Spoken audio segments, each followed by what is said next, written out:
We are pleased to affirm our commitment to this process and the partnership we have, which is running between CDJ and Ministry. This project, funded by the United Nations Democracy Fund, has been implemented in the 5 districts, including Luangwa, Kofunsan, Chongwe, Lusaka, and Chongwe. All of these are situated in the agroecological zone 1. And for those who are familiar with this zone 1, it's cutting a thread of Zambia going south.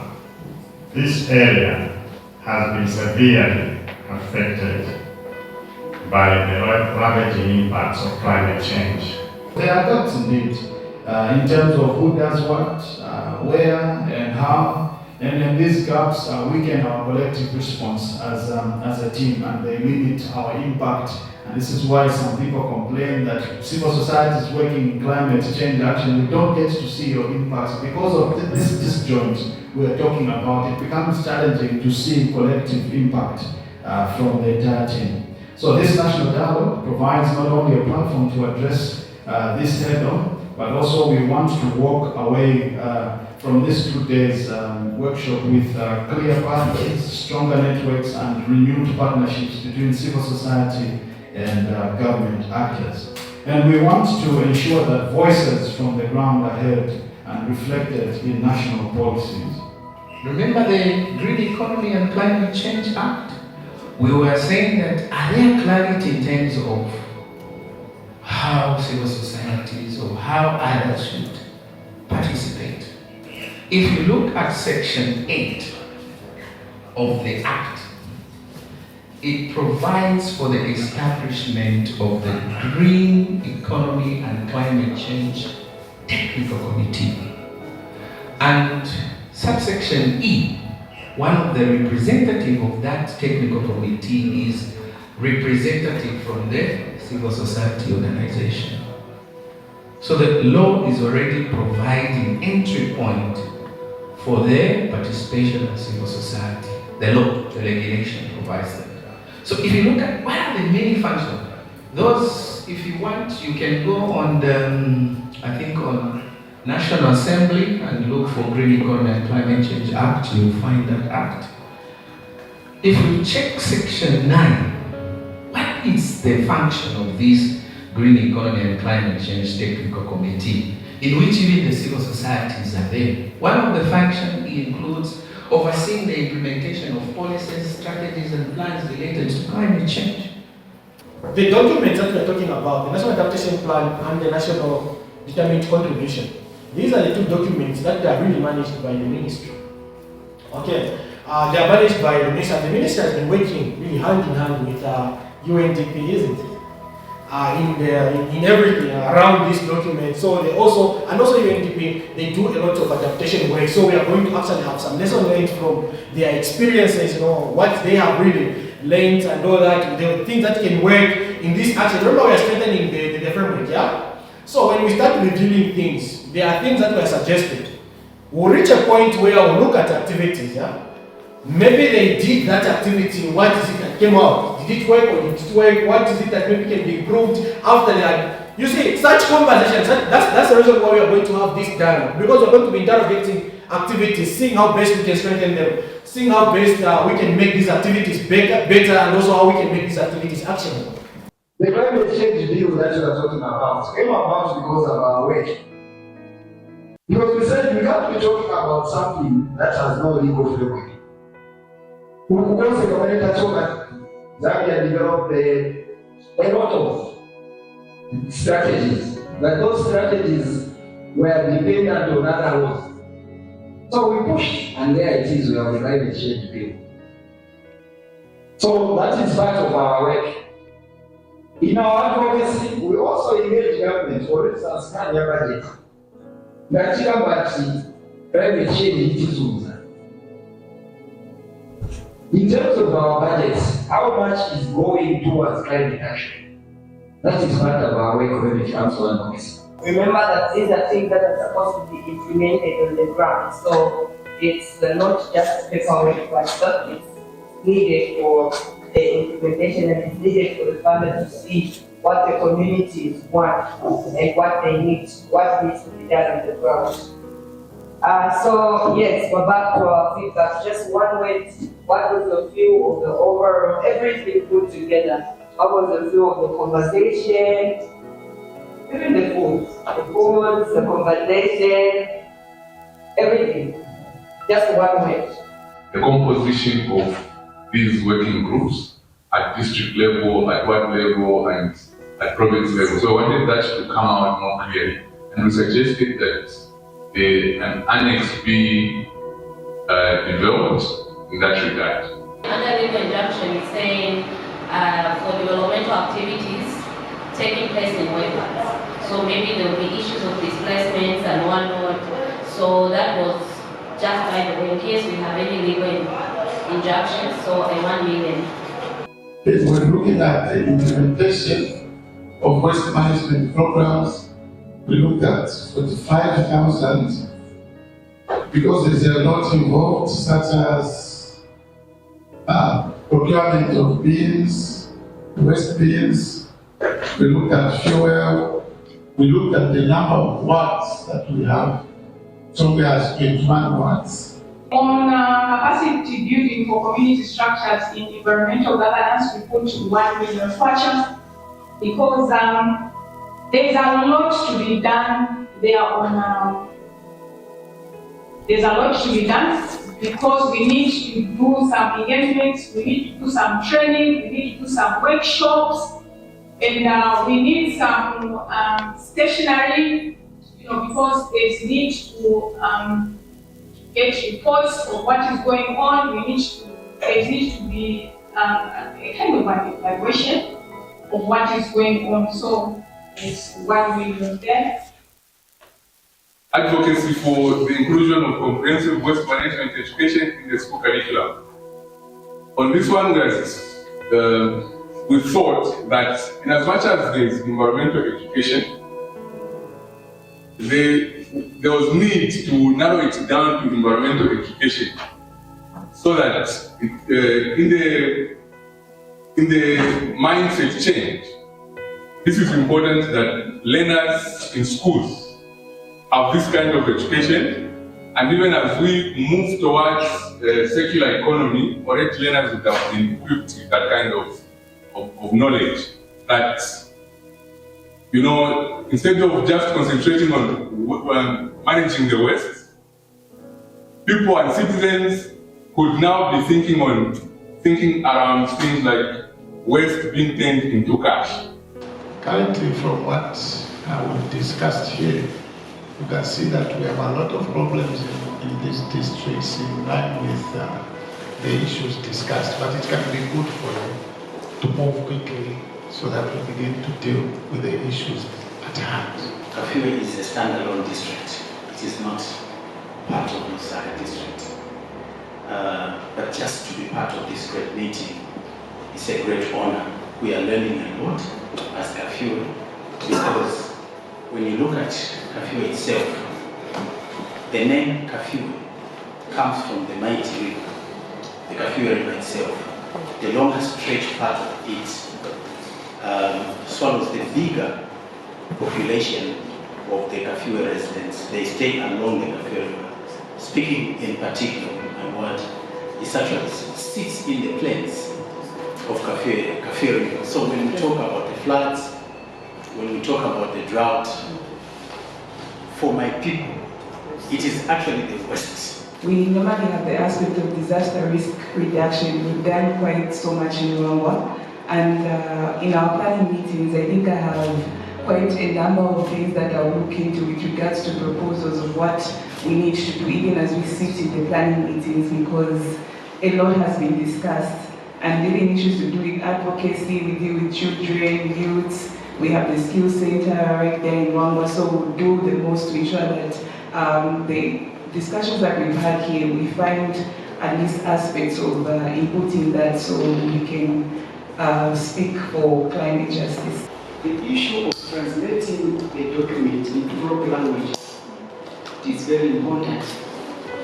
Because this time around, if you go around out there in the villages, they are saying this climate change is for those who went to school, educated people.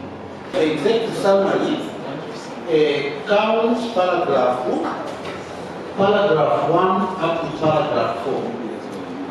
As Zambia faces increased environmental and social-economic threats from climate-related hazards, including erratic rainfall, drought, rising temperatures, and animal conflict. The fifth one says science-based and evidence-informed planning. So actually, we were debating, is it not a repetition, science-based and evidence-informed? What is evidence-informed is science-based. So why not remove one and just remain with one? And then when we go down there, we added more words, as you can see. So we actually deleted, if you can see from transport solutions there as you go. So we added furthermore, afforestation and reforestation initiatives to be expanded with schools and community groups mobilized for tree planting drives. Waste management solutions such as community-based recycling initiatives and waste sorting programs will be developed in collaboration with community authorities. Public awareness campaign will address deforestation and promote the transition to sustainable energy alternatives. Because if you have followed how this document has been developed, I think even from the earlier presentation in the morning, we're being told that from the NAP, the National Adaptation Plan and the National Development Contributions, what is it now that will be developed as stakeholders here? So those are the challenges that we have as a nation. Then now the response. So it's not just the response to the one after the hyphen. Maybe that one is what has made us to fail, okay, as a group seated here. The lack of coordination in trying to address those challenges there. When you look at the challenges in this civil society, is it just coordination? So your introduction should have brought out the problem statement. But the problem statement there is lacking, but you are rushing to the solution. In the quarterly progress review, we cannot only focus on reviewing on meetings like district level and national level. We also thought that we can add, apart from real-time assessment, we can also add real-time feedback where we can still go back in the community just to monitor for 4 to 6 times a week in order to surface issues while they can still be fixed, not just at quarterly reviews. There are lots of sectors that are looking at the impact on agriculture, the impact on health, the impact on education, the impact on all those. But what is really missing in the implementation of the NAP and the NAD is coordination. And that's why we thought of coming up with an action plan that will improve coordination. And one of the things that we did was also to come up with a technical working group at the district, the different districts, so that we'll be able to coordinate ourselves better as we address the issues of climate change. Because we are teaching one another. This introduction basically to me is the same as background. Okay? And the background has 3 sections. It should provide the ideal situation,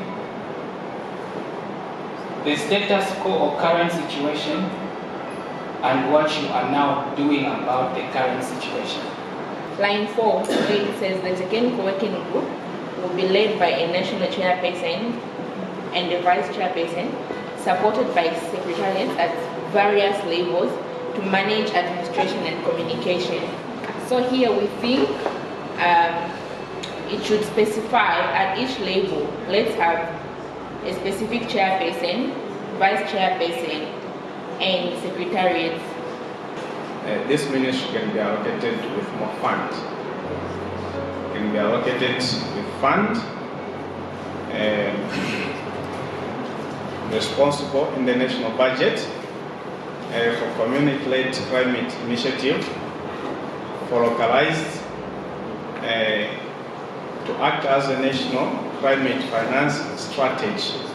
The document we're looking upon yesterday, it was done like from bottom up level, so that it involved people at the grassroots level. And then there are like the districts that have been severely affected by drought and floods. Those are in the 5 districts which are like Chongwe, Lusaka, Luangwa, Chongwe, and Bufunsa. And these districts are in the ecological format. One of the issues that are able to help us coordinate issues to do with climate change, be it in the district, at national level, at provincial level, is the 8th National Development Plan, which is pillar number 3, environmental sustainability. So yesterday, the director advised that we really need to ensure that we put in the issues that are coming from this same pillar on how to be able to adapt and mitigate the issues of climate change. Yesterday, what I remember is I was looking at the guiding principles for the National Climate Action Framework, and I particularly like the last one, which talked about intergenerational equity and sustainability. In as much as we are trying to implement our different climate action projects, we also need to think about the future of the people who are going to be there. So we must ensure that they are in line with the sustainable development goals. We looked at the green economy policy, and we went into details to look at what the policy does. And we learned that this policy, the green economy policy, leverages the market the carbon market, so that we are able to trade in carbon. It also domesticates some international policies like the UNCCF. The background and the rationale of the project that the project officer shared. Yes, he indicated that there are several international instruments as well as domestic instruments aimed at fighting climate change. However, there is a gap of implementation, and that is how this project comes to life, so as to address that challenge. I was part and parcel of the group that was invited in Chongwe last year. So, and I must appreciate that the document was brought here for validation, the same input that we suggested last year, and I must recommend the Secretariat for their consistency. The meeting in Chongwe was very hot. We had to spend up to 17 hours just arguing on the content which was just presented here for editing. And my brother there will agree with me. So we recommend you, Secretariat, for the work that you have done. And we urge you to continue with this consultative process, even in other issues that we have not discussed. So we have never slept since CJ was established, and we are not ready to go to sleep, especially at this time when we are experiencing a lot of climate crisis, environmental injustices, induced displacements, pollution. There are quite a number of things that requires us to be awake at all times. So when I go to sleep, even if you wake me up at 01 or you call at 01, I will definitely pick your call because it's ever on loudspeaker. I'm not that person who puts phones on silent, because we do understand that we have a mandate and a vision to fulfill. So the assurance is that we shall continue to engage the stakeholders, our target communities, because that is what we have signed for and committed ourselves to. For us to meet in such a manner from our various places. It is really humbling, and for us, we commend the Center for Environment Justice for being proactive, like we have said. They have really shown that they are really an institution that means well for the betterment of our people.